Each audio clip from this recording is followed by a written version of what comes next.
இந்த எபிசோடில் நாம் இயக்குனர் வெங்கி அட்லூர் இயக்கத்தில் எழுந்திருக்கிற விஸ்வநாத் அண்ட் சன்ஸ் படத்தை பற்றி தான் பார்க்க போகிறோம். இந்த படத்தோட கதையை பற்றி பார்த்தோம்னா, துப்பாக்கி சுடும் வீரரான சூர்யா தமிழ்நாட்டில் முன்னணி தொழில் அதிபராகவும் திகழ்கிறார். திருமணம் மீது பற்றே இல்லாமல் இருக்கும் சூர்யாவுக்கு எப்படியாவது திருமணம் செய்து பார்த்து விட துடிக்கிறாங்க அவரது தாய் ராதிகா.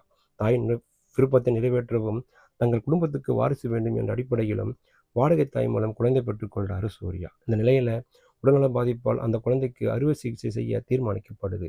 அறுவை சிகிச்சைக்கு குழந்தையின் தாயும் இருக்க வேண்டும் என மருத்துவர்கள் அறிவுறுத்துறாங்க. இதற்காக வாடகை தாயான மமிதா பைஜியை தேடி அமெரிக்காவுக்கு போறாரு சூர்யா. சூர்யாவின் வேண்டுகோளை ஏற்று சென்னை வராங்க மமிதா பைஜி.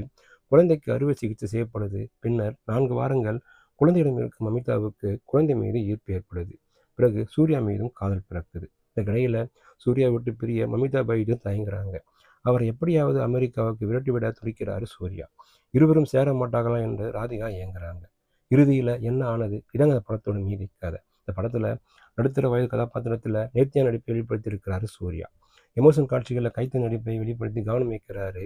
சூர்யாவின் நடுவு நடிப்பு மிகப்பெரிய பலம்னு சொல்லலாம். குடும்ப கதையில் கலக்கி இருக்காரு.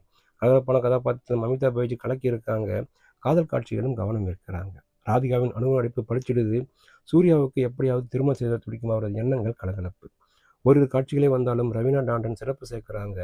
சுனி செய்யும் சிறு சிறு காமெடிகள் ரசிக்க வச்சிருக்கு. இதர நடிகைகளும் நல்ல நடிப்பை வெளிப்படுத்தி இருக்காங்க.